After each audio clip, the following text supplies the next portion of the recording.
Você já parou para pensar que você conseguir fazer o Enem mais rápido, conseguir acertar mais questões, não é sorte, é técnica?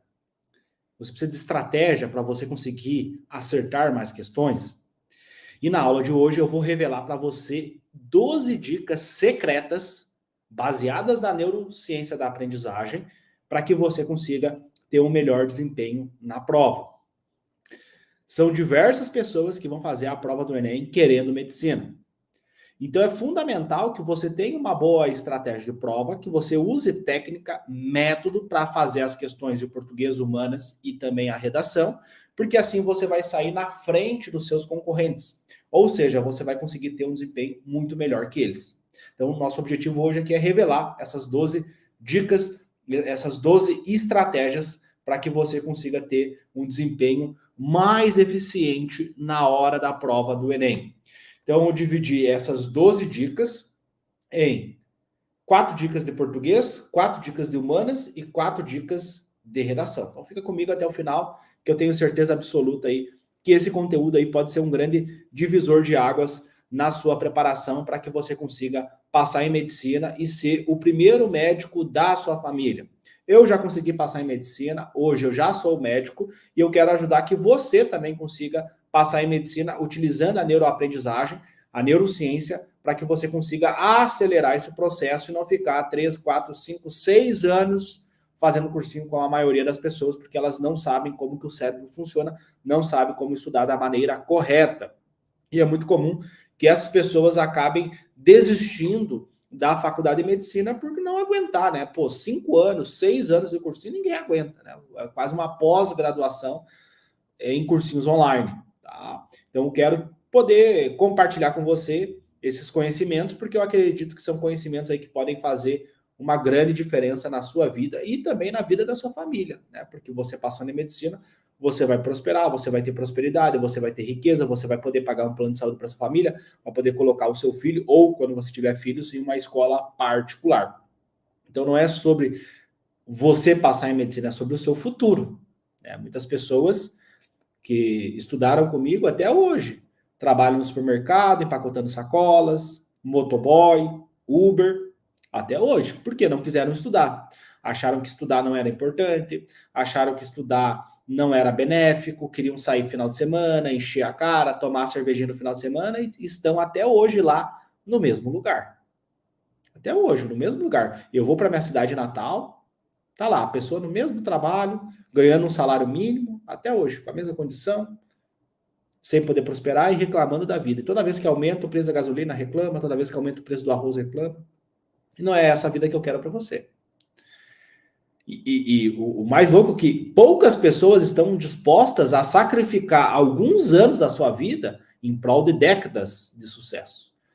Porque o meu diploma de médico ninguém tira de mim. Podem roubar o meu telefone, podem me assaltarem na rua, levar dinheiro, levar minha roupa, pode levar o que eles quiserem. Mas tem uma coisa que eles não conseguem levar, que é o meu diploma, o meu conhecimento, esse daqui ninguém pode tirar de mim. Esse ninguém pode roubar de mim. E é isso que o pobre não entende. Pessoas que têm a mentalidade de riqueza, elas investem em conhecimento, elas estudam, elas se dedicam. O pobre não gosta de estudar. Ele prefere beber no final de semana, fazer o churrasquinho no final de semana e ele não quer estudar, ele não quer prosperar, ele não quer mudar de vida, ele não quer pagar o preço do sucesso. Poucas pessoas querem pagar o preço do sucesso. Tá bom? Então, se você não é inscrito ainda no canal do YouTube, se inscreva aqui no meu canal do YouTube, ative as notificações todos os dias, tem conteúdos gratuitos para ajudar você, sem te cobrar nada, de forma 100% gratuita, para te ajudar a passar em medicina, para tu ser alguém na vida, para você honrar sua mãe, honrar seu pai, ser alguém de sucesso. Então se inscreva e também envia, né? Pode compartilhar esse vídeo com um amigo seu, com uma amiga sua que quer estudar, que quer passar na prova, quer passar em alguma prova, que quer fazer medicina, encaminha para ele, não seja egoísta. Compartilha aquilo que tu sabe. Eu poderia guardar esse conhecimento só para mim, só que eu estou vindo aqui compartilhar um conhecimento que vale muito dinheiro, de graça, de forma gratuita, para você poder prosperar e mudar de vida e ajudar a sua família e honrar a sua família. Tá bom? Então pega papel, pega caneta, para a gente dar início aí, então, à nossa aula de hoje, né? Lembrando que nós estamos fazendo aí uma sequência de 10 lives sobre a prova do Enem. Hoje é a nossa terceira live de 10, então a gente vai fazer 10. Na terceira live, a gente vai falar, então, sobre essas 12 dicas secretas para você fazer a prova de linguagens humanas e redação de forma mais rápida e conseguir aumentar o seu número de acertos. Esse é o tema principal da aula de hoje. E todas essas dicas, orientações que eu vou trazer aqui para vocês, elas são baseadas na neurociência da aprendizagem. E meus alunos já aplicaram essas dicas para poder passar em medicina, no SISU, ProUni, FIES, vestibular da Federal, em várias provas. Então, eu acredito que essas dicas aí podem trazer grande conhecimento para você, tá? E já encaminha aí para o seu amigo, encaminha para sua amiga que quer passar em medicina. Então, eu dividi a aula de hoje, pessoal, em 3 partes. Na primeira parte, nós vamos falar sobre linguagens. Tá? Então, são 4 dicas sobre linguagens. Vou dar exemplos práticos. E depois, eu vou falar 4 dicas sobre humanas, tá? História, geografia, filosofia e sociologia. E depois, mais 4 dicas sobre redação. Tá? Me perguntaram bastante. Léo, fala sobre redação. Léo, me dá uma dica, me dá uma orientação. Então, eu vou trazer 4 hoje. Então, são 12 dicas baseadas nas neurociências da aprendizagem. Eu dividi em 3 partes. Então, nós vamos começar com linguagens, tá? Que, infelizmente, é negligenciada pela maioria das pessoas, né? Então, a maioria das pessoas acaba negligenciando linguagens, mas ela é importante, né, pessoal? É 2, 3, 4 acertos a mais em linguagem que te coloca numa federal ou te deixa numa federal, te coloca numa nota de corte ou te tira de uma nota de corte. Né? Então é importante você ver a prova de forma homogênea. Óbvio, né? Semana que vem a gente vai fazer 5 lives de segunda a sexta falando sobre o segundo dia, né? Matemática, física, que realmente, né, um acerto de matemática vale muito mais do que um acerto em português. Mas nós não podemos subestimar a prova de linguagens, tá? Então, a primeira coisa da questão de linguagem, leia o enunciado primeiro para direcionar o foco e evitar leituras desnecessárias. Então, o que acontece? Eu até falei isso na aula de ontem, né? Às vezes, você fica muito ansioso e aí o córtex pré-frontal, que faz a memória de trabalho, essa memória operacional que processa as informações que você está lendo, né? A gente mostrou ontem todo o passo a passo neurocientífico da leitura. O que acontece no cérebro na hora que você está lendo as questões. Falamos sobre isso ontem. Então, acontece, quando você faz uma leitura, né, que ela não é direcionada, que ela não é focada, que você não extrai a ideia central do texto, você acaba tendo que ler várias vezes o mesmo texto. Aí você vai para o texto, vai para as alternativas, vai para o comando, aí você fica meio perdido e perde minutos preciosos que vão ser fundamentais para você escrever a redação, para você fazer as questões humanas que valem mais pontos. Tá? E uma questão sobre poema, por exemplo, o enunciado pode pedir especificamente para identificar o tema principal, o que aquele poeta está querendo falar. Assim, ao saber o foco desse tema, né, você evita de se perder nos detalhes do estilo literário. Então, aquele texto, aquele poema, ele vai trazer vários detalhes.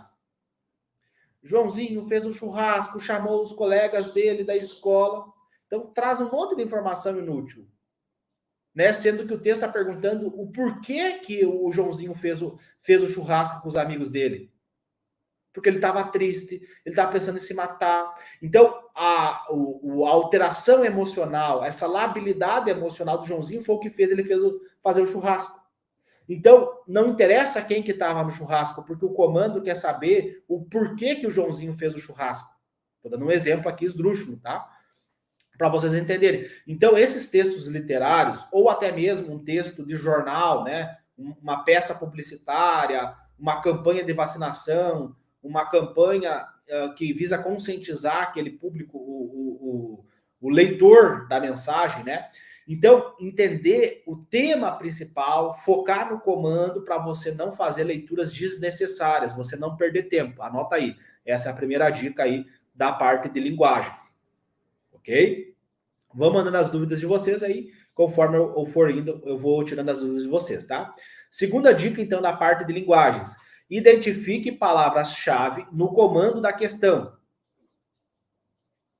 Como, por exemplo,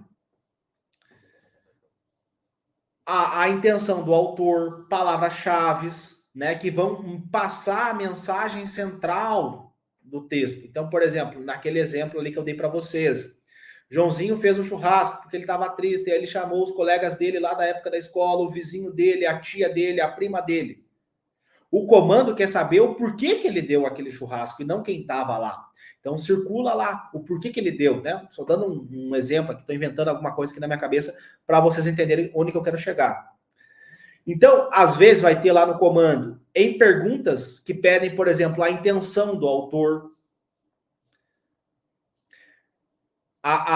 o significado daquela mensagem, o impacto daquela mensagem na comunidade. Então, por exemplo, uma peça publicitária, um texto de um jornalista que fala sobre o desmatamento na Amazônia e o impacto que isso tem para o aquecimento global, porque tem uma emissão de poluentes. Então, ele está trazendo o quê? Ele está trazendo uma argumentação, o autor, né, a pessoa que escreveu aquele texto. Porque aquele texto não é um robô que escreveu. Aquele texto, ele foi escrito por uma pessoa que quer que você não passe em medicina. Lembra que até a galera que estava assistindo a aula de ontem ficou muito feliz quando eu falei isso. A prova, as questões foram desenhadas para fazer você errar e não para fazer você acertar. Então, as questões do Enem e do vestibular são feitas para você errar, não tem vaga para todo mundo fazer medicina. Entende?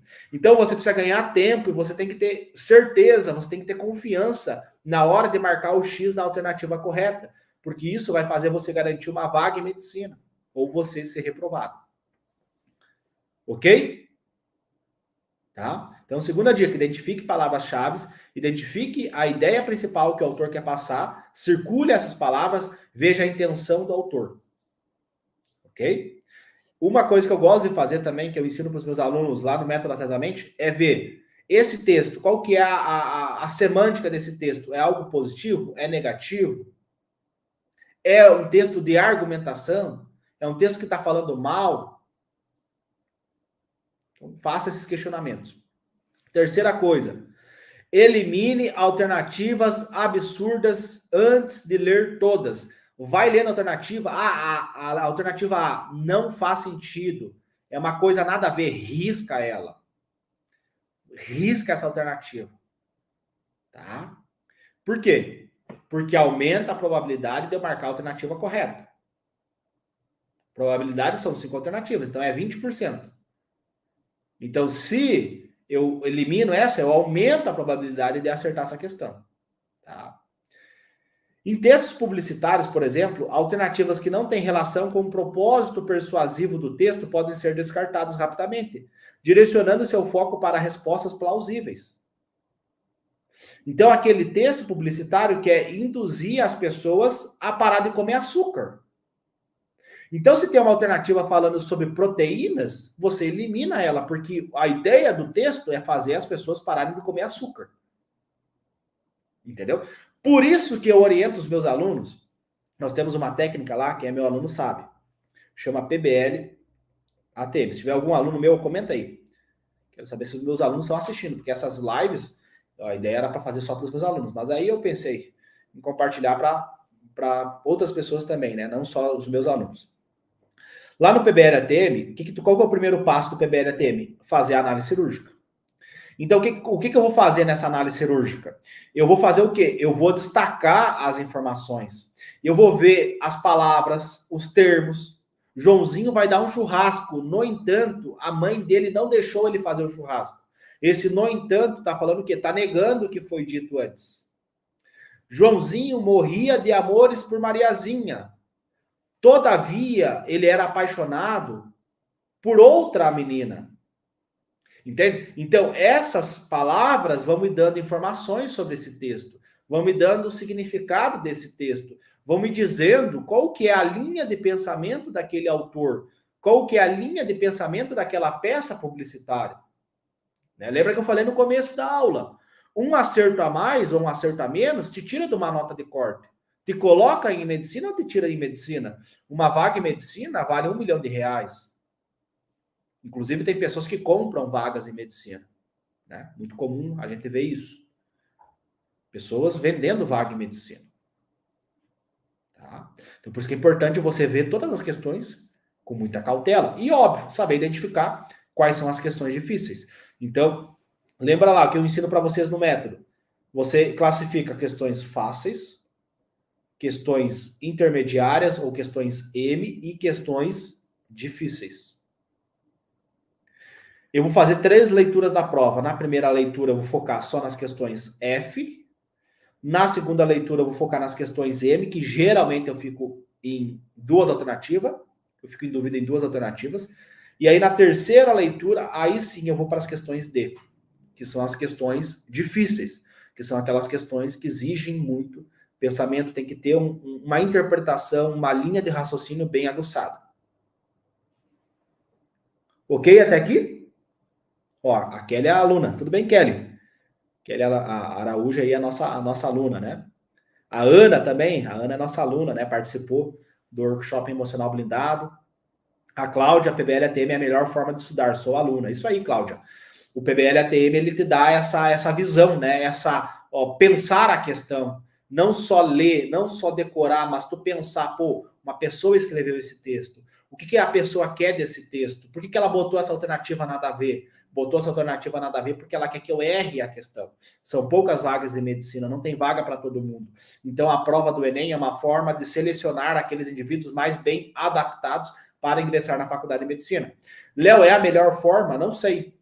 Nos Estados Unidos, eles fazem uma entrevista, eles querem saber quem que é você, por que você quer fazer medicina, qual é a história de vida. Então, é algo mais aprofundado, não é só a nota. Eles analisam outras coisas. Né? Eu espero que no futuro, no Brasil, seja assim. Beleza, tem que olhar a nota? Beleza, eu acho que tem. Mas não só isso. Olhar outros fatores. Mas a pessoa não teve condições de ter um bom ensino, mas vai agregar valor para a medicina, vai ser um bom profissional. Né? Mas, infelizmente, no Brasil nós estamos atrasados, 100 anos atrasados, né? Em vários aspectos, não só na questão educacional, e aí nós temos que lidar com as regras do jogo, né? Infelizmente. Ainda que nós temos bolsa, né? Na época da minha mãe, não havia a possibilidade de você fazer medicina de graça. Hoje nós temos bolsa do governo, tem bolsa disso, bolsa daquilo, então hoje é muito mais fácil fazer medicina do que na época da minha mãe. Vamos lá. Quarta dica: observe o autor e a obra, que podem dar pistas sobre o contexto do texto. Lembra lá, ó, quem fez muitas questões do Enem tem o texto, às vezes são 2 textos ou 3 textos, já aconteceu das questões, trazer 3 textos, cada texto com uma visão. E aí embaixo de cada texto tem a fonte que foi retirada aquilo e o autor que fez aquele texto. Então, ali no rodapé, você consegue extrair algumas informações. Ah, ali no rodapé está falando Brasil Colônia. Ou seja, uma questão que vai falar do Brasil Colônia. Então, isso já te dá uma noção. Então, vou dar um exemplo aqui para vocês. Uma questão sobre Clarice Lispector. Saber que ela explora temas introspectivos e existenciais, né? Inclusive tem várias pessoas que postam, né, frases e citações da Clarice Lispector, né, no Instagram, no Facebook, no TikTok. Então a gente sabe que ela tem aquele texto lá que qual que é a minha função na Terra, qual que é o sentido da minha existência, né? Então ela traz esses textos com essa pegada. Então, se eu já fiz um PBL-ATM de uma questão de português que cobrou Clarice Lispector, eu vou saber qual que é a essência do texto dela. Então, eu sei que ela vai falar sobre isso. Então, provavelmente a alternativa correta vai ser uma questão falando de por que eu estou na Terra, qual que é a minha função na sociedade, por que eu existo. Ela traz esse texto de introspecção, que é aquela reflexão, aquele pensamento que a pessoa tem. Então, como eu tenho essa informação, eu já saio na frente do meu inimigo, eu já consigo entender os pontos fortes, os pontos fracos do meu inimigo. Então, lembra que o Enem é uma prova que foi feita para você errar, ele é teu inimigo.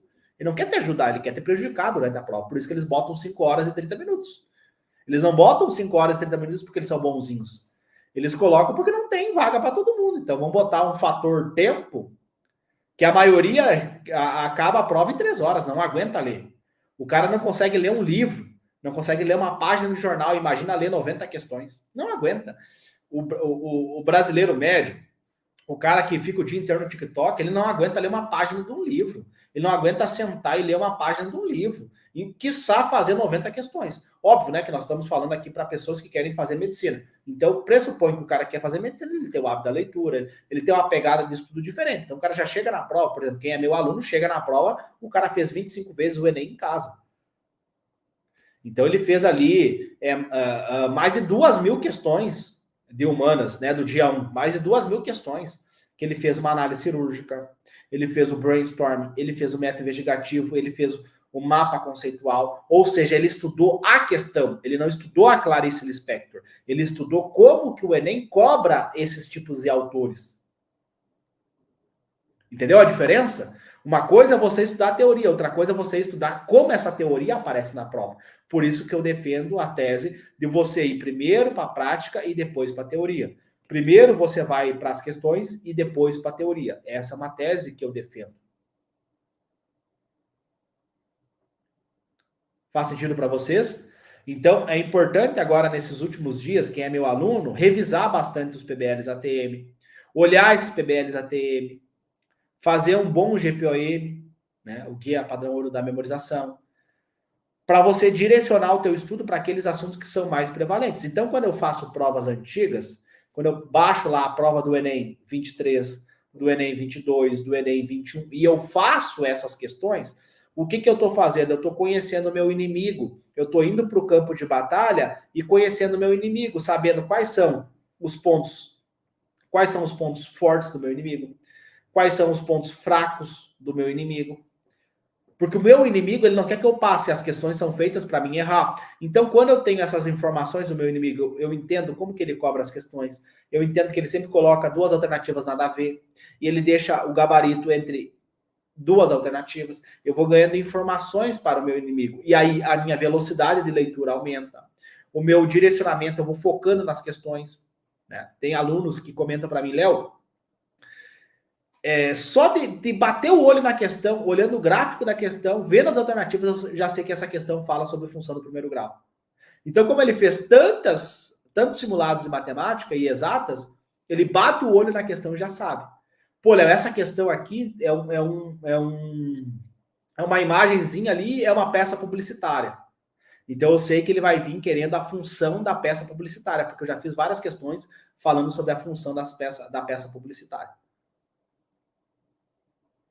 E aí você sai daquele contexto do cara passa o dia inteiro vendo videoaulas, e ele sai desse contexto passivo para um contexto ativo. Porque quando eu estou fazendo uma questão, eu estimulo muito mais o meu cérebro. Quando eu vejo a videoaula, a minha taxa de retenção é 5%. Entra por aqui e sai por aqui. Aí o aluno viu a revisão lá de português de 3, 4, 5 horas. Aí tu pede para ele, sábado, o que tu lembra da revisão de véspera que tu viu do cursinho? Me fala aí. Ah, deixa eu olhar. Não, sem olhar o teu resumo. No dia do Enem, tu não vai levar resumo? Como é que tu quer olhar o teu resumo se no dia do Enem não vai ter resumo? Me fala. O que sai? Me fala aí. No dia do Enem vai ser tu, a caneta Bic e a prova. Tu tem que saber isso. Ah, Léo, mas é que... Não, tu ficou 3 horas, 4 horas, 5 horas vendo revisão de véspera. Me fala, o que tu lembra da revisão de véspera? Tu investiu 4 horas do teu tempo para ficar vendo videoaula de revisão de conteúdo. O que tu lembra? Ah, Léo... Sabe? Aí tu começa a ver. Pô, é produtivo? Vai ter retenção? Ah, é fácil, Léo, é agradável. Eu dou o play na videoaula e fico vendo o professor falar. Pois é, mas quem vai fazer a prova é você, não é o professor. O professor já está lá. E ganhando muito dinheiro, inclusive, né? A média para passar é 3 anos. Então você vai pagar 3 anos para ir no cursinho. Então eles ganham muito dinheiro. Eles não querem que você saiba que tu tem o computador mais potente do planeta Terra embaixo da calota craniana, são 80 bilhões de neurônios que fazem mais de 100 trilhões de conexões nervosas. Eles não querem que tu saiba que o conteúdo que é cobrado no Enem, uma criança de 10 anos na China sabe na ponta da língua. Uma criança nos Estados Unidos já sabe. Biologia, química, matemática, física. Aí tu começa a questionar, pô, por que o Enem cobra conteúdos que não tem no ensino médio? Eu, por exemplo, eu não tive professora de redação. Botaram uma professora lá de português que nem sabia o que era uma redação, nem sabia o que era o Enem, que eu sei mais que ela, que estudou 4 anos numa faculdade. Botaram lá da aula de redação. Aí vem o Enem. Competência 1, a parte gramatical. Competência 2, tu dominar o tema e relacionar o tema com outras áreas. O competência 3, estratégia argumentativa. Competência 4, coesão, coerência, usar conectivos. E a competência 5, a proposta de intervenção. Aí tu pega o cara da escola pública que nem teve aula de redação, nem teve professor de redação, ou se teve, é um professor meia boca que fez EAD, faculdade de EAD, que nem sabe o que é uma redação, nem sabe o que é um texto dissertativo argumentativo, e coloca o cara lá fazer a prova do Enem. Né? E aí a gente sabe o que acontece. Quem faz medicina é quem estudou em grandes escolas particulares, quem fez grandes cursinhos. Não é assim? Dificilmente tu vê, são raras exceções de escola pública que faz medicina. Né? Infelizmente, essa é a realidade do Brasil.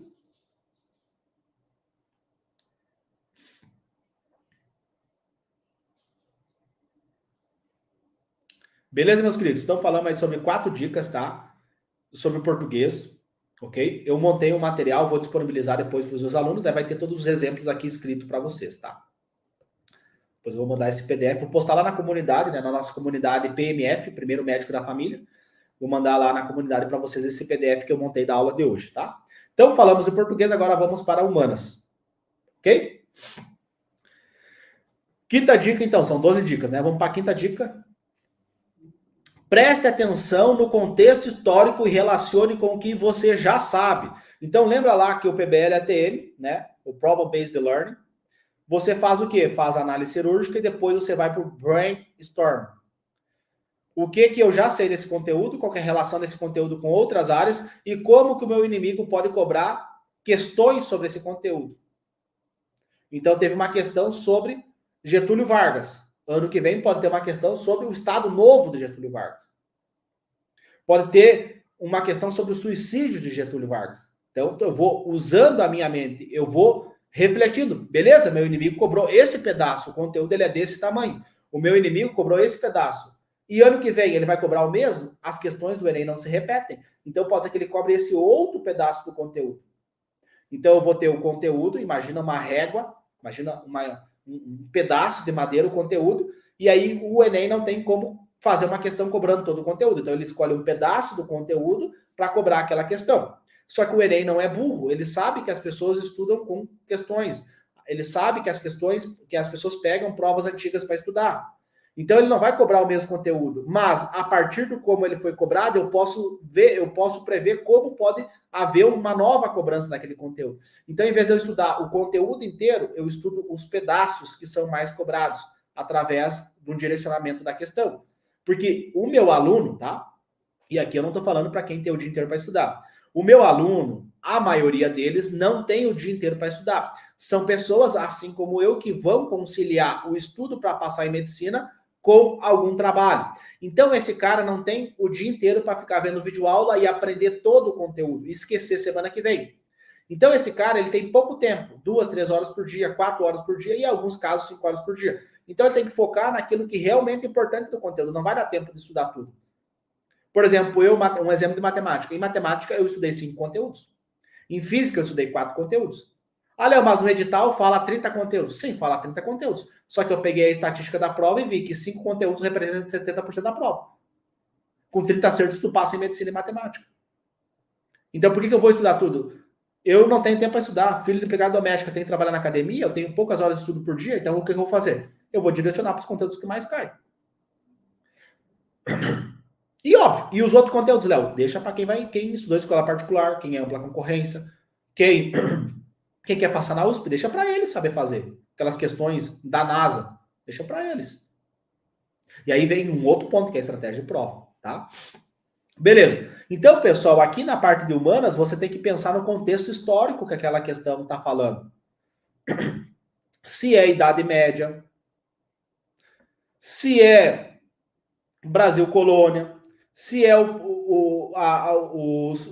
questão dos presidentes do Brasil, que cai bastante, presidencialismo. Se é revoltas, que época aconteceu essas revoltas, entende? Entender o contexto, qual que é o recorte da história que está aparecendo. Brasil colônia é o mais cobrado. dentro do Brasil colônia, tem vários momentos, tem vários acontecimentos da história do Brasil. Tá? Vou dar exemplo para vocês: Revolução Francesa e ditadura militar. Então, Revolução Francesa, questões sobre a Revolução Francesa frequentemente pedem ao aluno que relacione o contexto de luta por liberdade, igualdade e fraternidade com o impacto das ideias iluministas e o fim do antigo regime.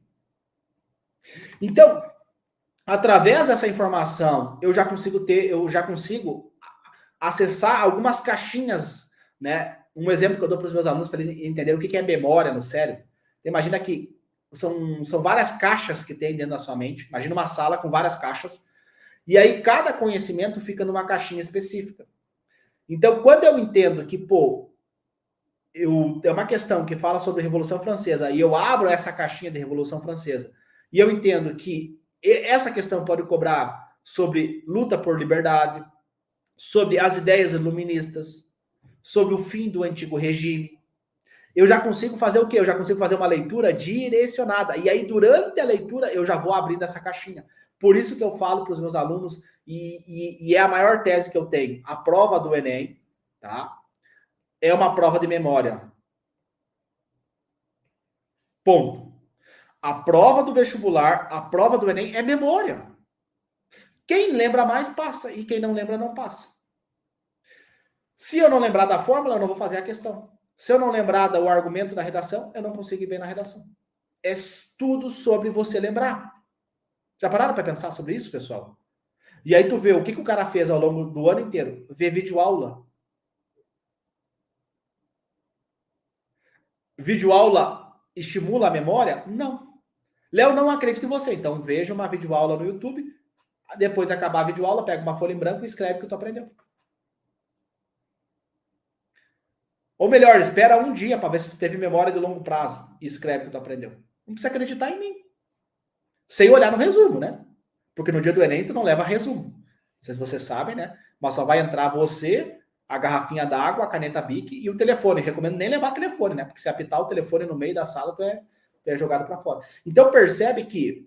E aí você vê, por exemplo, alunos meus que passaram com 90 dias de estudo, 60 dias de estudo, e muitas pessoas acham que é mentira, acham que é enganação. Porque a maioria demora 3, 4, 5 anos, porque usa um método de estudo da época dos dinossauros.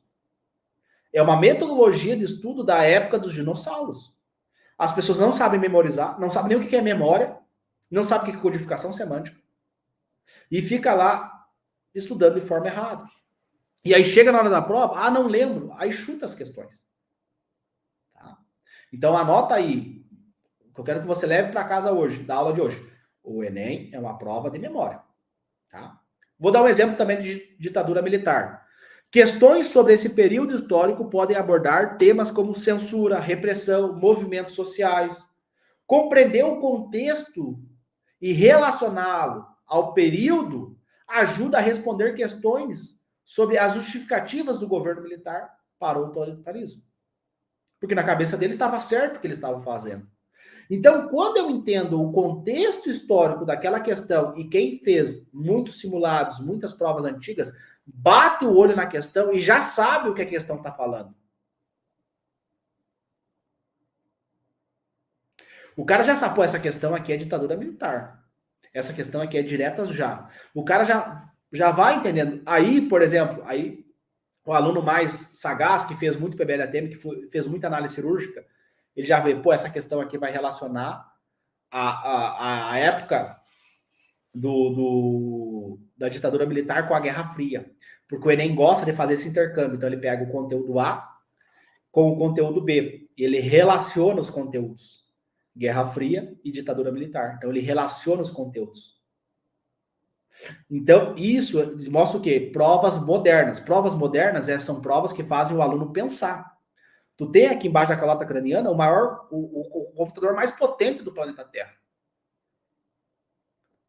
A máquina mais potente, só que ela não vem com manual para tu usar. Porque na escola não é ensinado neurociência. Na Europa, sim. Nos Estados Unidos, sim. É ensinado lá no elementary school, que é o ensino primário. É ensinado para a criança sobre emoções, sobre o cérebro dela, sobre comportamento, sobre tomada de decisão. sobre controle emocional, sobre inteligência social, né? Você vê as emoções em outras pessoas. Infelizmente, no Brasil, nós estamos 100 anos atrasados. Né? Se caiu algum conteúdo sobre educação, tu pode usar esse argumento. Pode usar esse argumento neurocientífico. Né?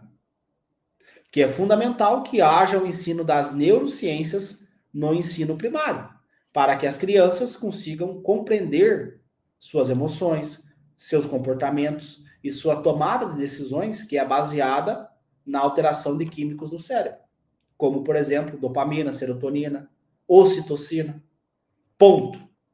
Desse modo, é imprescindível que o governo desenvolva parcerias público-privadas, contratando professores com especialização em neurociências para que haja esse ensino na grade curricular. Né? Entendeu? E aí você, já tira ali, já tira mais de 900, trazendo uma argumentação. Que a maioria, o governo tem que não sei o quê. Mas não fala o que o governo tem que fazer, como que ele tem que fazer. Aí o cara baixa, perde ponto e depois sai falando mal do Enem. Sexta dica, pessoal, diferencie a análise sociológica do senso comum. Então eu vejo muito aluno errando questões simples de sociologia que tu poderia garantir que são de graça, são questões de graça, que o Enem pensa assim, nossa, esse cara estudou tanto, essa pessoa que estudou tanto, eu vou dar uma questão de graça para ela. Aí ele pega lá, ele bota um sociólogo, traz o texto sociólogo e compara o texto com o senso comum. Com o achismo, com a opinião das pessoas. E aí você vê os alunos errando questões fáceis. Questões simples. Vou dar 2 exemplos, tá? Questão sobre desigualdade social, já caiu na prova do Enem. O Enem já apresentou questões que pedem uma análise da desigualdade social. A resposta correta se baseia em fatores estruturais, como a questão histórica do Brasil, como que foi a economia do Brasil, condições econômicas, enquanto o senso comum poderia simplificar as causas, atribuindo a fatores individuais. O cara é preguiçoso, o cara não estuda, o cara não corre, é só correr atrás que ele consegue. Né? Então, percebam que as questões de sociologia, vai ter umas 6, 7 questões de sociologia, são questões que vão trazer essa justificativa, essa análise aprofundada de como funciona o conjunto social. Não é bem assim, eu quero ser médico. Aí o cara mora na favela, mora na periferia, como é que ele vai estudar? Quando que ele vai trabalhar? Né? Então, toda essa análise é importante fazer. Porque aí você entende que você está em desigualdade. E aí, a partir disso, você não se vitimiza, você usa os recursos que você tem. Você pensa, ou eu estudo ou vou morrer na pobreza. Eu olho para o histórico do Brasil, nasce pobre, morre pobre. Né? Que eu até conto para os alunos, foi uma análise que eu fiz. Uma análise de boteco. Nunca estudei sociologia, não sou sociólogo, mas eu fiz uma análise. Na minha família, nasce pobre, morre pobre. Nasce pobre, morre pobre. Eu falei, cara, tem que quebrar esse ciclo. Como é que eu quebro esse ciclo?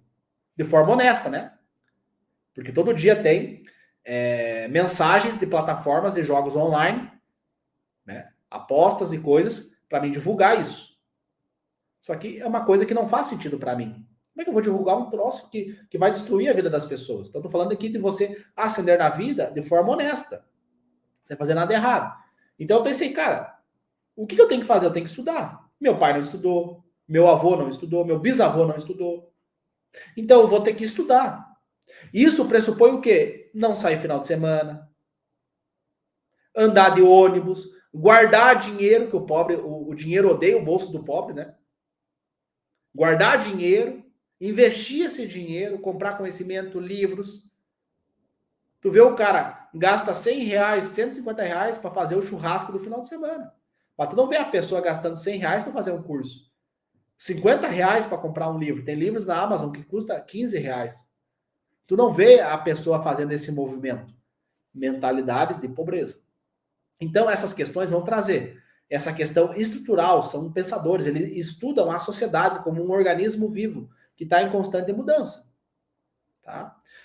Outro exemplo, pobreza e mobilidade social. Em questões sobre mobilidade social, o Enem costuma exigir uma análise sociológica, que considera aspectos como oportunidades e políticas sociais, como, por exemplo, bolsas de estudo. Né? Então, na época do meu pai, não tinha ProUni, não tinha FIES, não tinha o Enem. Na época dele, não tinha. Entendeu? Não tinha essas oportunidades. Hoje tem. Só que o que a geração faz? Passa o dia inteiro no jogo do Tigrinho, passa o dia inteiro no TikTok, esperando um milagre cair do céu. Então, você analisar isso na questão, né? Lembra, são questões de sociologia. O que é sociologia? É o estudo da sociedade, que estuda a sociedade como se ela fosse um organismo vivo, que está em constante mudança. Quando eu entendo isso, eu percebo que não importa a minha opinião, eu tenho que analisar o que o autor colocou, o que a questão está pedindo. Então, deixa a sua opinião em casa. Domingo, quando você for fazer a prova, deixe a sua opinião, o que você acha certo, o que você acha errado em casa.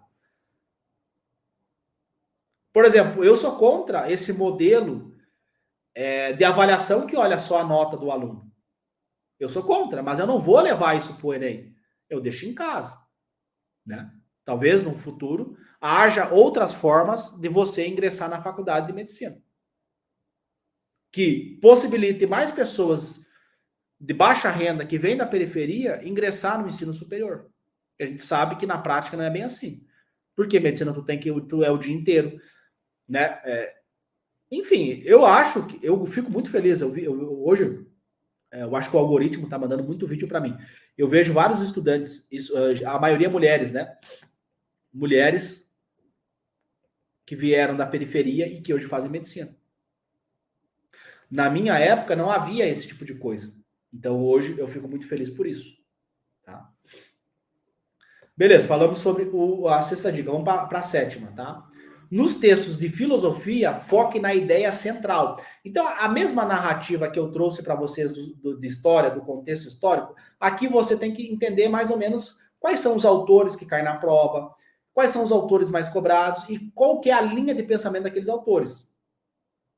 Se é uma linha de pensamento mais capitalista, se é uma linha de pensamento mais do socialismo. Entender essas linhas de pensamento, essas ideias que esses autores trazem é fundamental. Tá?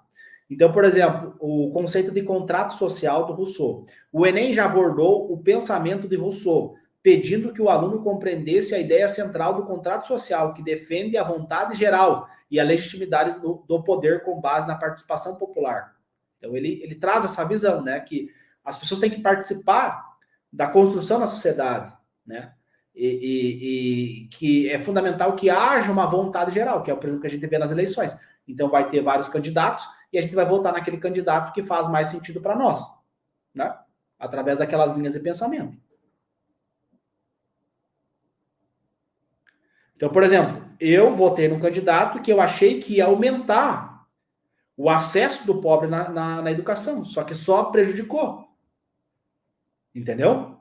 Então, você entender isso, você pensar fora da caixa, você não só ler as questões para decorar e marcar o X porque eu quero ser médico, não. Você lê as questões e entender por que ela está ali. O que essa questão fala, de onde que ela vem. Entende? E aí você consegue refletir e pensar o conteúdo. É isso que a prova quer de você. Que tu pense o conteúdo, que tu pense além da decoreba. Mas esse conceito, esse fenômeno, qual que é o impacto dele na sociedade? Como que ele impacta as pessoas? Aí você pensa fora da caixa, você pensa além do que a questão está cobrando para você. E isso, pessoal, você só consegue treinando, tá? Escreve aí, ó, treinamento mental. O teu cérebro, ele é maleável, ele é modificado. E o treino, ele treina as pessoas. O estudo, a prática, ela treina as pessoas. Então, você fazer simulados, você pegar as questões, você estudar as questões, você vai treinando isso. Ok? Então, a prova do Enem, ela é só um reflexo do que você fez ao longo dos meses. A prova, ela vai refletir quem estudou e quem não estudou. Não adianta você chegar lá domingo e querer um milagre e colocar a tua expectativa lá em cima. Entendeu? Um exemplo de carros, né? Você tem a Ferrari e o Fiat Uno. A Ferrari é um carro de milhões. O Fiat Uno é um carro popular. Não adianta você ter estudado de forma análoga a um Fiat Uno e você querer o resultado da Ferrari. Se você estudou do estilo do Fiat Uno, você vai ter o resultado do Fiat Uno. Não passa de 80 por hora. Não adianta você querer andar a 300 km por hora. Uma metáfora aí para vocês pegarem essa informação, tá? Então falamos de história, demos uma dica de história, uma dica de sociologia, uma dica de filosofia. Agora vamos dar uma dica de geografia. Entenda o comando das questões de geografia para direcionar a resposta. Então as questões de geografia, você vai ter um gráfico, vai ter uma informação, tu tem que focar no comando. Por quê? O Enem, vou dar um exemplo de biomas, questões de biomas, que é um conteúdo bem prevalente na prova de geografia. O Enem já pediu para identificar características específicas de biomas como a Amazônia ou Cerrado. Aí tu vê lá o texto falando de um monte de coisa e a questão que é, qual que é a diferença da do bioma da Amazônia para o bioma do Cerrado, da Caatinga? Então ela é uma questão que está fazendo um contraste, um comparativo. Qual que é a lógica tu ficar vendo todos os detalhes do texto? Não, foca naquilo que é importante. Por isso que é válido você ver o comando primeiro e depois você ir para o texto. A questão pode solicitar, por exemplo, que se destaque o impacto da ação humana e não apenas as características naturais do bioma. Então, você entender, você pegar, por isso que eu falo, cara, você fazer análise cirúrgica, você fazer o brainstorming, você garante muitas questões. Por quê? Porque você vai analisando o padrão comportamental da prova. A prova ela é feita por seres humanos têm padrões comportamentais. Eu tenho, você tem, todo mundo tem padrões comportamentais. Desse modo, é fundamental que você conheça a prova, conheça as questões, conheça seu inimigo. Isso vai acelerar o teu tempo de prova, vai fazer com que você leia os textos de forma mais rápida e principalmente tenha mais confiança na hora de marcar o X da questão. Só que a maioria faz a questão, marca o X e vê a resolução do professor. No dia do Enem não vai ter professor para dizer para você por que está certo e por que está errado. É você que vai ter que fazer isso sozinho. Então, o aluno treina o ano inteiro fazer questões com o professor, com a bengala, vendo a resolução do professor. Chega na hora da prova, não tem resolução, e aí ele tem que pensar. Ele tem que botar o cérebro para pensar. E aí, ele não treinou aquilo. Aí ele se desespera. Às vezes ele perde 10 minutos em uma questão, que ele deveria, que o máximo de tempo para ele é 3 minutos.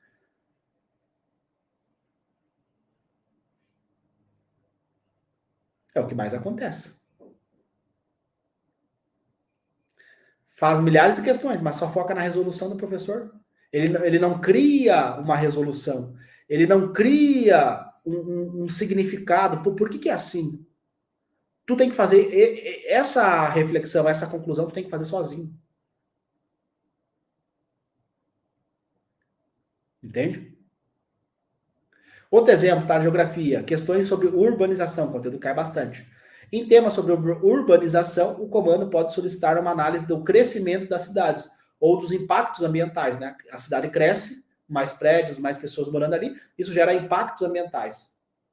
Focar no que o comando pede ajuda a evitar respostas baseadas em conhecimentos gerais sobre urbanização.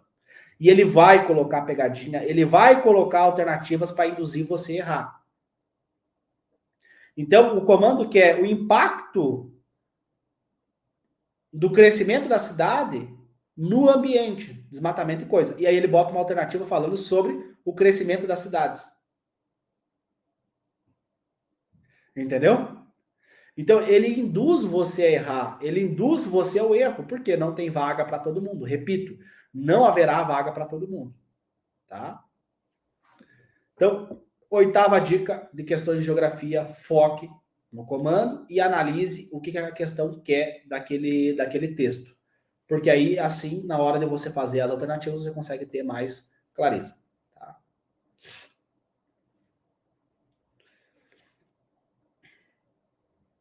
Beleza, então falamos sobre 4 dicas de linguagem, 4 dicas de humanas e agora nós vamos para a redação, tá? Mais 4 dicas para fechar as 12 dicas. Ok? Comentem para mim, tudo certo?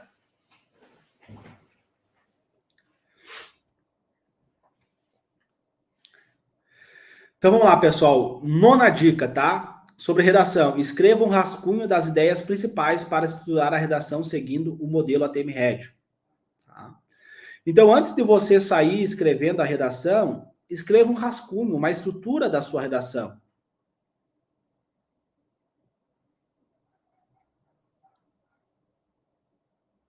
Exemplo, tá? Imagina um tema: desafios para a formação educacional de surdos no Brasil. Ideias principais: introdução sobre a importância da inclusão educacional, pode fazer uma alusão histórica, né, sobre a falta de acesso, pode citar a Constituição que assegura, e aí você problematiza o tema. No entanto, para o público surdo isso não acontece, não, sabe? Você problematiza o tema. Você pode colocar barreiras enfrentadas pela comunidade surda no sistema educacional, então faculdades, então o cara não consegue fazer o Enem, o cara não consegue concorrer por uma vaga do SISU, não tem médicos, né, que tem essa condição. Exemplo de políticas públicas e tecnologias assertivas, então você, não tem tecnologias, não tem acesso a dispositivos para melhorar a qualidade de vida dessas pessoas no Sistema Único de Saúde. E aí você pensando na conclusão, como que você vai fazer essa conclusão. Então, quando você vai estruturar esse rascunho, antes de você sair escrevendo, meu Deus, o que eu vou escrever? Você estrutura, qual alusão histórica eu posso fazer? Como que eu posso problematizar esse tema? Criar um problema. Então, esse é o tema. Os caras não têm acesso. Então, eu cito a Constituição e falo, no entanto, o público do tema não tem essa garantia que está na Constituição. E aí você coloca a sua tese. Dessa forma, desse modo, é imprescindível que haja um aumento de vagas do curso de medicina para esse público, para que haja para que haja pessoas, médicos atuando com essa condição, enfim, né? Eu sempre, os meus argumentos, qualquer tema que caía, era sempre educação e saúde. Eu acho que qualquer problema que cair na redação é saúde e educação. Dá para puxar para saúde e educação. Sempre. Então, eu gostava sempre de trazer essa padronização nos meus temas, tá? Outro exemplo aqui, manipulação do comportamento do usuário pelo controle de dados na internet. As pessoas leem esse tema e ficam desesperadas. Meu Deus, o que eu vou escrever? Como é que eu vou argumentar? Como é que eu vou problematizar esse tema? Você pode iniciar com a crescente da presença da tecnologia nas redes sociais, né? O quanto que isso impacta a educação, a formação de profissionais. Discutir como que esses dados pessoais, os meus dados, não vazem, né? Não tem leis. Impactos éticos e sociais desse controle, da manipulação do algoritmo. Então, ele tem um padrão de que vídeos que eu assisto, do que eu compro no supermercado, do que eu compro na farmácia. E falar sobre a regularização e a conscientização da educação sobre isso. Então, percebe, antes de eu começar a escrever, eu vou criando ideias. Eu vou criando, entendeu? Eu vou criando ali como que eu vou construir esse texto. Então, por exemplo, comportamento do usuário. O algoritmo, né? E aí vem do conhecimento de cada um. Mas, por exemplo, eu ia trazer para a neurociência. O algoritmo, ele é induzido para manipular os químicos do cérebro, principalmente dopamina. Então, o like, o comentário, a curtida, o compartilhamento, tudo isso manipula o nosso comportamento. Entende? Então, tem vários estudos da neurociência mostrando a relação do consumo excessivo de rede social com o aprendizado. Então, eu posso trazer um argumento trazendo sobre isso, a conscientização, para que as crianças tenham aulas com profissionais especializados em tecnologia da informação para educar essas crianças, para que elas tenham um consumo consciente de rede social e os seus dados e o vazamento dos seus dados não prejudique o seu comportamento, como, por exemplo, gastar mais do que deveria no cartão de crédito. Então, você fazer essa estrutura ajuda bastante, tá? Antes de você começar a escrever, faça uma estrutura do teu texto. Eu tenho uma estrutura que chama ATM-RED, que é um modelo de redação pronto, né? Chama ATM-RED, que ajuda os alunos na hora de fazer essa estrutura. Então, quem é meu aluno, revisa essa aula lá, tá no módulo Primeiros Passos, revisa essa aula sobre o modelo ATM-RED, tá? Para escrever a redação em 60 minutos, que é o tempo que eu recomendo os meus alunos escreverem uma redação. 10ª dica, identifique o tema da redação com atenção e reflita antes de escrever. Exemplo, persistência da violência contra a mulher na sociedade brasileira. Ao você identificar o tema, é necessário refletir sobre as causas culturais e estruturais desse problema, abordando leis protetivas, a necessidade de maior investimento em educação e proteção para as vítimas. Então você vai pensando, pô, esse tema aqui, deixa eu refletir sobre esse tema. Por exemplo, obesidade. Obesidade infantil, causas culturais da obesidade infantil. Então, quando é criança, a família soca comida na criança porque ela tem que crescer, comer para crescer. Aí a criança está lá com 12 anos, 10 anos de idade e está com 100 quilos, está com obesidade, está com diabetes, está com doença crônica. Né? Então, isso é uma questão cultural. Questões estruturais. Então, no SUS, carece de profissionais da nutrição para educar essas crianças com obesidade infantil. Então, tu vê, ó, educação e saúde. Qualquer tema tu pode cair para isso. E aí você vai criando ideias na sua cabeça. Tá?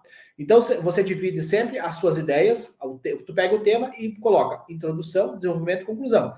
Introdução, o que eu tenho que fazer? Eu tenho que fazer uma alusão histórica, correlacionar esse tema com a Constituição, com a Revolução Francesa, com o Brasil Colônia, com algum livro, com alguma série da Netflix, faz uma alusão histórica. Depois, você faz uma problematização para contextualizar essa alusão, não jogar ali uma alusão nada a ver.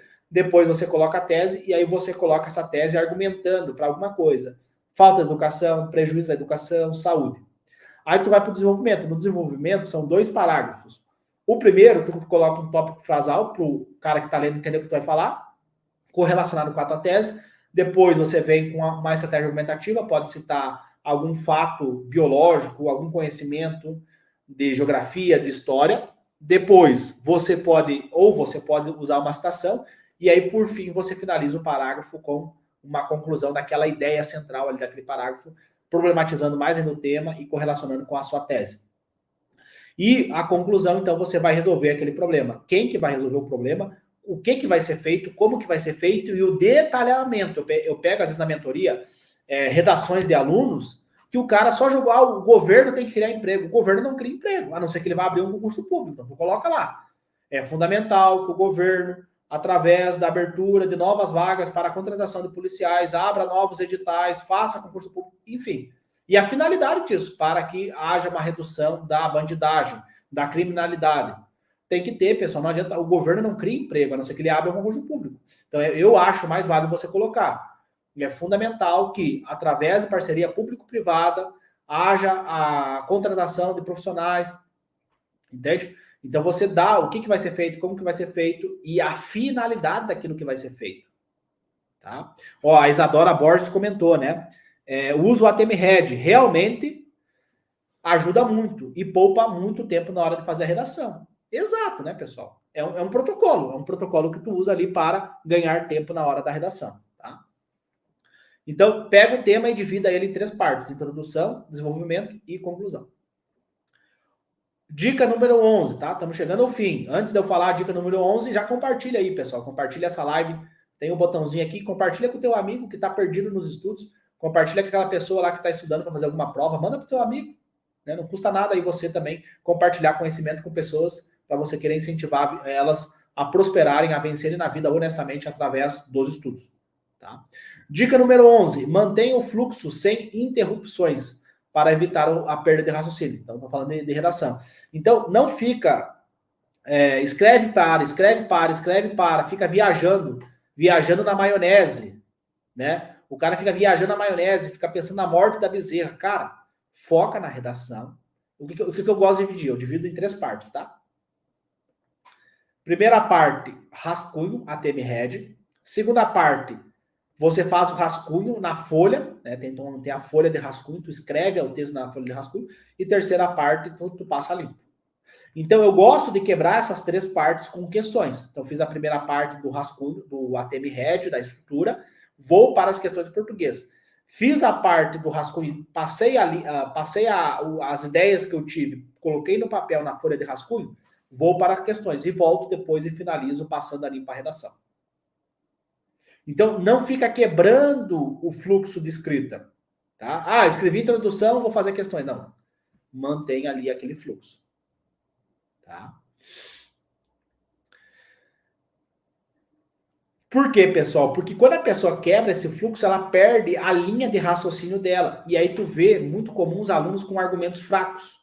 Ah, o governo tem que não sei o quê. Tá, o que o governo tem que fazer? Como que ele vai fazer? Por que ele vai fazer aquilo? Qual que é a finalidade daquilo que vai ser feito? Aí tu vê argumentos fracos, né? Muito senso comum, sem argumentar, sem trazer fatos. Ah, a obesidade infantil é um problema. Por que é um problema? Porque causa doenças crônicas, reduz a capacidade cognitiva das crianças, porque o tecido adiposo ele é inflamatório. Há uma liberação de toxinas, de citocinas inflamatórias, gerando neuroinflamação, e essas crianças com obesidade, elas perdem a capacidade cognitiva delas. Então, eu não falo que a obesidade é um problema, eu trago fatos, eu trago argumentos. Entende? O estigma da saúde mental, tema que já caiu. Ah, saúde mental é um problema. Por que é um problema? Porque pessoas com depressão têm uma produtividade laboral reduzida, ou seja, elas impactam menos a economia do Brasil. Isso há prejuízos, o PIB do Brasil reduz, várias consequências negativas para a falta de acesso à saúde mental. Aí tu pode, por exemplo, falta a contratação de médicos, psiquiatras na rede pública de saúde. Então, tu não está falando que é um problema, tu está trazendo fatos, tu está trazendo argumentos, a falta psiquiatras. Você não fala nem médicos, você diz qual que é o médico, qual que é a especialidade que trata saúde mental, depressão e ansiedade.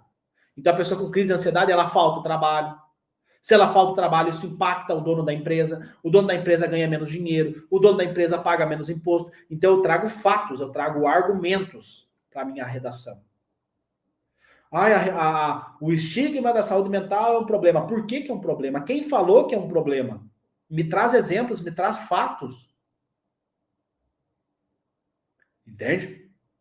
Você pode citar, pô, na fila de espera do SUS, a pessoa fica até 6 meses sem conseguir agendar uma consulta com o médico psiquiatra. Na rede pública de saúde, não há o acesso às medicações para um bom tratamento. As medicações que são disponibilizadas no SUS são muito ruins.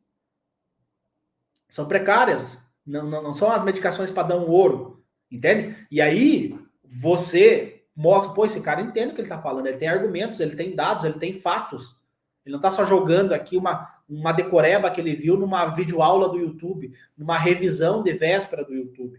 Não, um cara que fez muita redação, um cara que sabe escrever. Pessoal, redação te tira da medicina ou te coloca da medicina. Entende? A mensalidade de medicina é 12 mil aí, pessoal. Para quem não sabe, mensalidade de medicina é 12 mil. Você tem noção da importância do que eu estou falando aqui para vocês?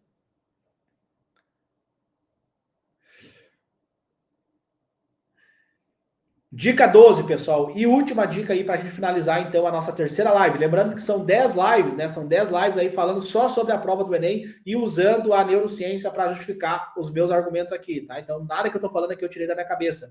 São argumentos plausíveis que são baseados na neuroaprendizagem. Ok?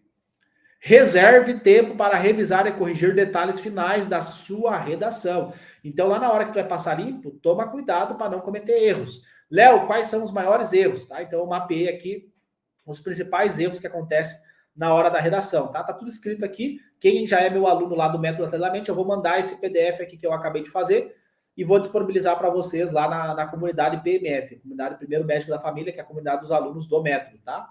Então, eu vou disponibilizar esse PDF lá para vocês. Acabou aqui a live, eu disponibilizo lá para vocês. Quem não é meu aluno, pega papel e caneta para anotar os principais erros, né, que acontecem. Vamos lá. Então, os erros mais cometidos pelos alunos. Vamos lá. Primeiro, tá? Fugir do tema. Focar em assuntos fora do tema proposto pode levar à anulação da prova, né? Então, você pode tirar 0. Vamos lá, vamos dar exemplos. Imagina um tema, então, sobre os desafios para a valorização das comunidades indígenas no Brasil. Erro, dissertar sobre a importância da preservação ambiental sem focar nas comunidades indígenas e seus direitos específicos. Então, o cara índio, então eu vou falar do desmatamento, vou falar sobre a preservação ambiental. O tema está falando sobre a valorização das comunidades e não sobre o ambiente. Você pode argumentar que o desejo do sucesso econômico implicou no desmatamento e isso fez as comunidades perderem o seu ambiente. Aí tu pode argumentar. Outro exemplo, um tema sobre a persistência da violência contra a mulher na sociedade brasileira.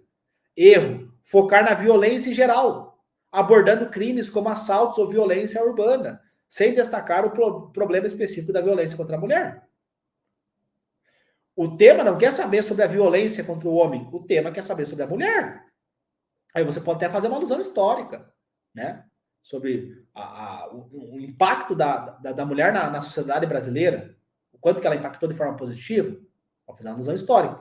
Então, toma cuidado com esses erros, tá? De tangenciar o tema que foi proposto. Erro número 2, falta de coesão e coerência, que foi o que eu falei para vocês. Tu tem que conectar os parágrafos. Em um primeiro momento, é fundamental. Além disso, ademais, então, tu fez lá a introdução. Aí, no segundo parágrafo, você coloca em primeiro momento, é fundamental. Para o cara entender que tu vai começar a argumentar. Aí tu faz o argumento. Aí no terceiro parágrafo, ou segundo da argumentação, você coloca ademais, ou seja, além daquele parágrafo daquele argumento que você trouxe, você tem mais um argumento para defender a tua tese que tu colocou lá na introdução. Coesão e coerência. Então, relacionar bem essas ideias, né? Não adianta tu colocar na tua tese que o problema acontece pela falta de saúde. E aí, na hora tu falar que o problema é por causa da rede social. Se tu falou que o problema ele acontece pela falta de educação e a falta de saúde, eu espero que nos teus argumentos tenha tu falando de educação e saúde.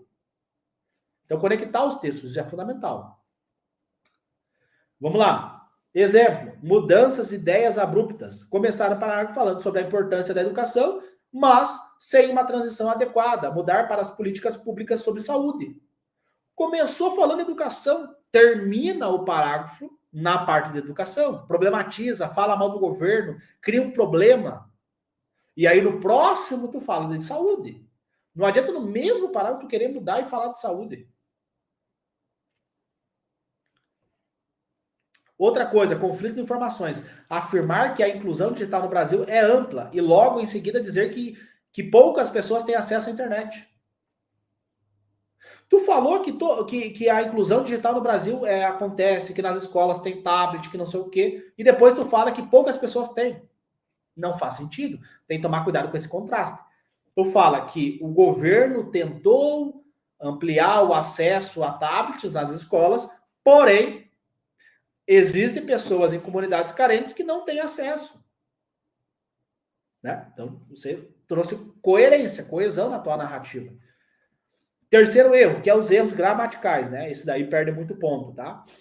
E às vezes não é nem porque o cara não sabe escrever, é porque na pressão, na angústia ali de terminar a redação, tu acaba cometendo erros, tá? Eu também perdi, eu perdi, acho que eu perdi 40 pontos nessa competência, tá? É uma competência que geralmente tira bastante ponto, tá? E perdi, as outras eu tirei tudo 200 e aí eu perdi ponto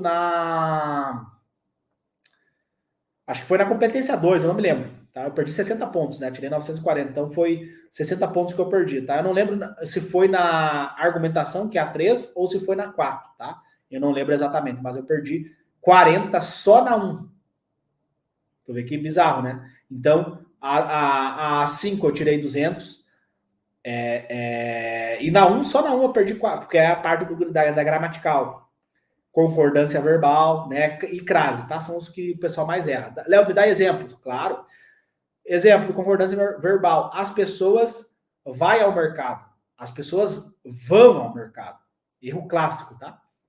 Erro de crase. Ele foi à escola. Né? Ele foi à escola. Né? Então, é importante tomar cuidado com esses erros, tá? Quarto erro, que acontece muito na redação, tá? Inexistência de uma proposta de intervenção. Então, a intervenção, pessoal, é a competência 5, vale 200 pontos. Léo, não sei o que é competência. Pô, aí tu tá de brincadeira comigo, né? Faltando 5 dias pro Enem, tu não sabe o que é competência, as competências da redação. Tem que saber na ponta da língua, tem que decorar isso aqui. Porque antes de passar a limpo a prova, tu tem que fazer uma correção. A maioria treina a fazer redação sem fazer correção. Manda para um professor, manda para uma plataforma online corrigir. Só que no dia do Enem, da prova mais importante que vai decidir o futuro da tua vida, o futuro da tua família, não vai ter corretor. Não vai ter ninguém para dizer o que está errado. Você tem que saber o que está errado. Baseado no quê? Baseado nas competências. Então, a primeira correção que eu faço é para ver se tem erros gramaticais. A segunda é para ver se eu trouxe conhecimentos de outras áreas para o meu texto. a Constituição, Revolução Francesa, neurociência, Sistema Único de Saúde, que der conhecimento mais de política, né, saber como que o SUS funciona. Entende? Eles vão lá. Depois, terceira, o argumento é um argumento forte ou é um argumento fraco? Competência 4, usou conectivos, o texto está conectado. Competência 5, propósito de intervenção. Quem vai fazer, como que vai fazer, o porquê que vai ser feito e a finalidade daquilo que vai ser feito. Tem que especificar. Tá? Então, você, antes de passar para o caderno de resposta a tua redação, tu tem que fazer uma correção. Quem é meu aluno sabe disso. Quem é meu aluno, eu treinei eles para fazer isso. Eu falo, ó, tá aqui, são 5 competências. Aprende essas 5 competências. Agora tu vai aprender a corrigir a tua redação, porque no dia do Enem tu não vai ter professor, vai estar tu sozinho lá. Exemplos, tá? Vamos dar exemplos aqui do erro número 4. Pegando aqui o tema da mulher de novo. Erro, descrever os tipos de violência e suas causas, mas terminar a redação sem sugerir ações para reduzir o problema. Quais são as políticas públicas? Né?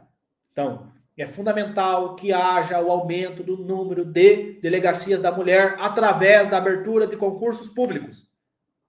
O governo tem que investir mais em segurança da mulher. Como? Abrindo novas delegacias especializadas em segurança da mulher, bem como abertura de novos concursos públicos. Entendeu? Aí eu dou o que vai ser feito, eu faço um detalhamento do que vai ser feito. O exemplo das comunidades indígenas, né, do tema de comunidades indígenas. Erro, explicar as dificuldades enfrentadas pelas comunidades indígenas, mas não propor soluções concretas, como leis, programas de inclusão, parcerias público-privados,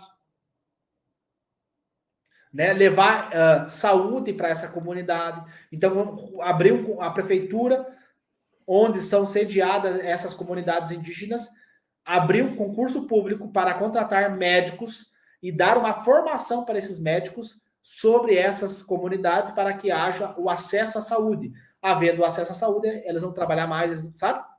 Então, eu sou específico, eu tenho um detalhamento, pessoal. Não adianta botar, o governo deve investir em educação. Todo mundo bota. Hoje, pessoal, com acesso à internet, tá? Vou falar uma coisa aqui para vocês. Hoje, o meu canal do YouTube, quase 50 mil seguidores. Instagram, mais 120 mil seguidores. TikTok, mais 70 mil seguidores. Hoje, meu querido, tu não vai fazer a prova, antigamente era fácil, tu botava lá, é fundamental que o governo invista dinheiro em educação. Pum, 200 na redação. Hoje já não, esse texto meia boca, esse texto aí, receita de bolo, receita miojo, não cola mais. Não cola mais, o cara lê ali, pô, isso aqui é uma receita miojo. Vou dar uma notinha aí, mequetrefe pra esse cara. Aí o cara sai da prova e fica bravo com o Enem. Olha só, me deram uma nota 700. Tá aí, cadê o teu argumento? Cadê a tua proposta de intervenção? Cadê a alusão histórica? Cadê os argumentos? Cadê os fatos? Não funciona mais receitinha de bolo. E a redação te garante o 940, 960, que é o que tu vai fazer tu passar em medicina. Não adianta tu tirar 800 e querer ser médico. Não dá. Só que aí a gente volta ao que eu falei no começo da aula. Como que foi a tua preparação? Quantas redações tu fez? Como que tu corrigiu essas redações? Como que tu estudou a redação? Né? Faltando 5 dias para o Enem, não tem milagre. Por isso que eu falo, vá fazer a prova sem expectativa. Sem expectativa de resultado. Vá fazer a prova focando e aprenda com seus erros. Se você não fez uma boa preparação, é o momento ideal de você aprender com os seus erros. Ó, o Cláudio comentou, essa live vai me ajudar bastante. Os pequenos detalhes fazem toda a diferença. Exato, exato. Cláudio ATM, né? Provavelmente ele é aluno aí do método ATM, né? Método Atleta da Mente. Glaucia, sempre ouvi falar essas frases, nasci pobre, vou morrer pobre. Exato, né? Tem bastante aí, né? Tem bastante esse comentário, né? Nasce pobre, morre pobre, mas eu quebrei esse ciclo. Espero que você também, Glaucia, consiga quebrar esse ciclo e todos os meus alunos aí que estão lutando para ser PMF, o primeiro médico da família, consigam quebrar esse ciclo da pobreza, esse ciclo da miséria. O El, vai ter o método no ano que vem? Vai ter método em dezembro, tá? Provavelmente a gente vai abrir uma turma em dezembro, tá, El? Fica ligado aí. Talvez em dezembro a gente vai estar abrindo mais uma turma aí do método Atletamente, meu treinamento online, né, de acompanhamento para quem deseja passar em medicina e fazer medicina de graça. Por enquanto não temos vagas aí, tá? Perfeito, meus queridos. Então hoje foi a nossa terceira live, né? Lembra que nós vamos fazer 10 lives, tá? Então hoje foi a terceira. Amanhã tem a quarta, sexta tem a quinta, e aí a gente para sábado e domingo e volta na segunda-feira. Aí na semana que vem, a gente vai focar só no dia 2, que daí é matemática, física, biologia e química, tá bom? Por isso que essa semana a gente está trazendo vários assuntos sobre o primeiro dia, que é humanas, português. Tá bom, meus queridos? Quem é meu aluno, vou postar lá para vocês o PDF da aula de hoje, tá bom? Valeu, meus queridos. Até mais. Tchau, tchau. E aquelas pessoas que não são inscritas no canal, se inscreve no canal aí. Não deixe de se inscrever no canal, ativar as notificações e nos vemos no próximo vídeo.